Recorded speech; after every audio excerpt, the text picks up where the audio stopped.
जीव हमारी जाति है, मानव धर्म हमारा। हिंदू मुस्लिम सिख ईसाई धर्म नहीं कोई न्यारा।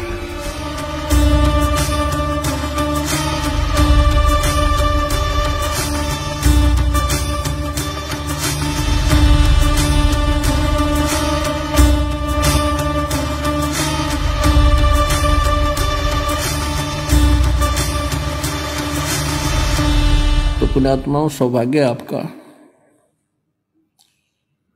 आप जी को यथार्थ ज्ञान सुनने को मिल रहा है, सत्संग सुनने को आपको प्राप्त हुआ। तो इसी प्रकार परमात्मा आते हैं और कहते हैं, गोता मारूं स्वर्ग में, जा बैठूं पाताल, गरीब दास ढूंढता फिरूं, अपने हीरे मोती लाले। अब 3 युग, सतयुग, त्रेता, द्वापर में परमात्मा ने इस काल भगवान से प्रॉमिस किया था कि मैं 3 युगों में कम प्राणी ले जाऊंगा। उसने प्रार्थना की थी। और चौथा युग जब कलयुग आवे, काल ने कहा था कि हे परमात्मा, चौथे युग कलयुग में आप कितने प्राणी ले जाइए। तो परमात्मा ने कहा था, ठीक है, मैं चौथे युग में ले जाऊंगा, 3 युग तेरे लिए छोड़ दिए। उन 3 युगों में परमात्मा को मालूम था कि सतयुग, त्रेता, द्वापर में ये प्राणी दुखी नहीं होते इतने। इनके पूर्व जन्म के संस्कार इतने होते हैं, वो चाहे कोई भक्ति करता है चाहे ना करता है, और करता है तो कैसी ही करता है, तो उसको फिर भी वो उपलब्धि, संसारिक सुख ऑटोमेटिक प्राप्त होते रहते हैं। पुत्र प्राप्ति, धन प्राप्ति, रोटी टाइम पे मिलना, वो है तो उनके पूर्वजन्म के संस्कार। वो समझिए बैठे हैं, हम जो साधना कर रहे हैं इन्हीं से हमें लाभ हो रहा है। या इस द्वापर तक यह भूल पड़ी रहनी थी, क्योंकि हम मानते ही नहीं भगवान को। जब तक हमारी साथ ना आले, इतना चारों तरफ से हमारे रास्ते बंद ना हो ले, तब तक हम भगवान को कम में याद करें। और करते हैं तो नकली जहां भी मिल जाते हैं, और वहीं से थोड़ी बहुत कोई जंतर मंत्र बता दिया, वो होना था आपके पिछले संस्कार से, और हमने कारण मान लिया। वो जैसे दास हनुमान और श्याम जी की पूजा करा करते, श्री कृष्ण, श्री विष्णु जी हमारे मूल रूप में इष्ट थे। शंकर भगवान और जो भी गणेश जी, जो देवी देवता, सभी का सत्कार हम बराबर ही करते थे। और जो भी संसारिक सुख हमें प्राप्त हो रहे थे, बच्चा पढ़ता है, पास हो गया शिक्षा में, तो अपने इष्ट को क्रेडिट देता है। हम ऐसे ही दे रहे थे। श्री राम, श्री कृष्ण, बाबा श्याम जी, जिनसा याद आ जाता उससे का शुक्रगुजार कर दिया करते थे। फिर सर्विस प्राप्त हुई तो भी उन्हीं को निमित्त को बनाया। संतान हुई, पुत्र पुत्री हुई, तो वो भी इन्हीं भगवानों को क्रेडिट दिया कि इनकी दया से हुआ। अब पता चला परमात्मा के तत्व ज्ञान के दीपक से, रोशनी से, कि तब तक तो हमारा संस्कार यानी प्रारब्ध ही फल रहा था। जो हमें मिलना था वो पूर्व निर्धारित था। और हमने ऐसा भी देखा, जो कति भगवान के निकट भी नहीं, वो हमसे भी सुखी थे। शराब पीना, बकवाद करना, सारा दिन अटपट करके ताश खेलना, और वो और भी सुखी दिखे थे, दुखी थे, सुखी थे। तो उनका पिछला ही संस्कार, प्रारब्ध ही फल रहा था। और अब पता चला परमात्मा के ज्ञान से कि ये ब्रह्मा विष्णु महेश हमारे संस्कार में परिवर्तन नहीं कर सकते। केवल कबीर परमात्मा जो समर्थ है, परम अक्षर ब्रह्म है, सत्यनारायण है, अविनाशी परमात्मा, यही हमारे बुरे संस्कार का नाश करके और शुभ संस्कार लिख देते। मासा घटे न तिल बधे, विद ना लिखे जो लेख, और साचा सतगुरु मेट कर ऊपर मार दे मेख। जम जो राजा से डरे, ये मिटे कर्म के लेख, अदली असल कबीर हैं ये कुल के सतगुरु एक। अब गरीबदास साहिब जी ने जो निर्णय करके दिया है कि ये कबीर परमात्मा है जो सबके सतगुरु यानी सच्चा ज्ञान देने वाले, सच्चा ज्ञान भगवान ही दे सकता है और या वो उसका कृपा पात्र दास दे सकता है जिसको उसकी रजा होती है। तो उन्होंने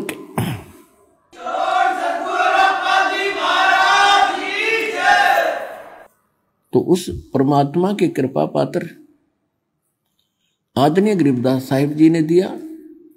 वो ये सिलेबस लिखकर चले गए। अब इस दास को टीचर बनाकर भेज दिया। अब ये सिलेबस आपके लिए कति सरल कर दिया है दास ने, कति सरल कर दिया। 9 मन सूत उलझिया ये ऋषि रहे जख मारे और सतगुरु ऐसा सुलझा दे भाई उलझे न दूजी बार। अब ये दातम मार्ग, ये सभी सदग्रंथ, पवित्र ग्रंथ, पवित्र पुराण, पवित्र कुरान, पवित्र गुरु ग्रंथ साहिब, पवित्र वेद, पवित्र गीता, ये हमारे लिए पहाड़ था और संत और सतगुरु के सामने तो ये एक महापुरुषों के लेख और सिंपल सा ज्ञान है जिसको हम समझ नहीं सके थे। तो इसलिए टीचर की आवश्यकता होती है कि विद्यार्थियों को ऐसे सिंपल वे से समझावे जो आसानी से समझ जाए। तो आज दास पे कृपा हुई परमात्मा की कि आपको ऐसे सरल भाव से समझा दिया, अशिक्षित भी समझ जाए ना, पढ़े लिखे की तो बात तक खत्म, आप तो एजुकेटेड हैं। और फिर भी जो इतना ज्ञान समझकर, इतनी बात, सारा प्रमाण देखकर और कोई संत या कोई उनका शिष्य वहां से नहीं हटता है काल की पूजा से, तो भक्ति उद्देश्य लेकर वो जीव नहीं गया वहां पर।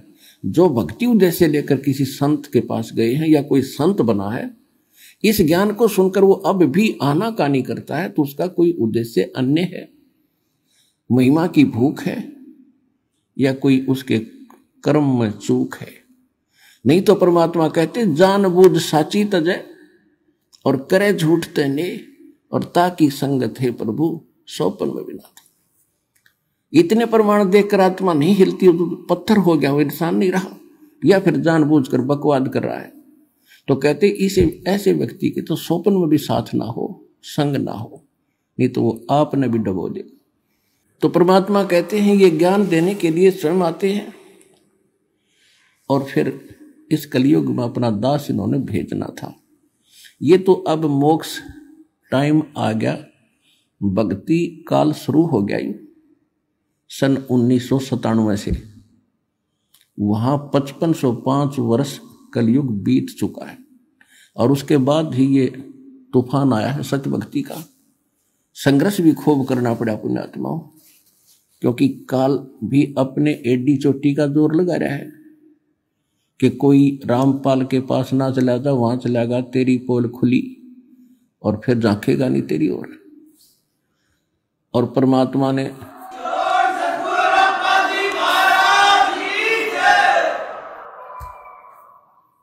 और परमात्मा इसको फिर याद दिला देते हैं रह रह के कि बकवाद बंद कर दे, अब तेरा बोला हुआ वचन है कि कलयुग में कितने जीव ले जाना।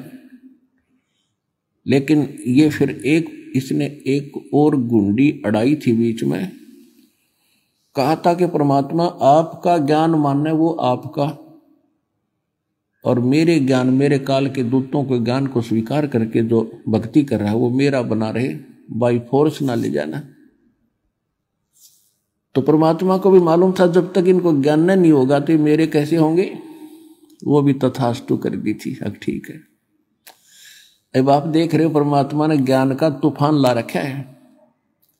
भाई बहन, बुजुर्ग, माता बहन, भाई, बच्चे ले लेकर पुस्तक एक परमात्मा के पोस्टमैन की तरह घर घर जा रहे हैं, उनके बच्चों तक संदेश पहुंचा रहे हैं, उनकी गालियां खा रहे हैं।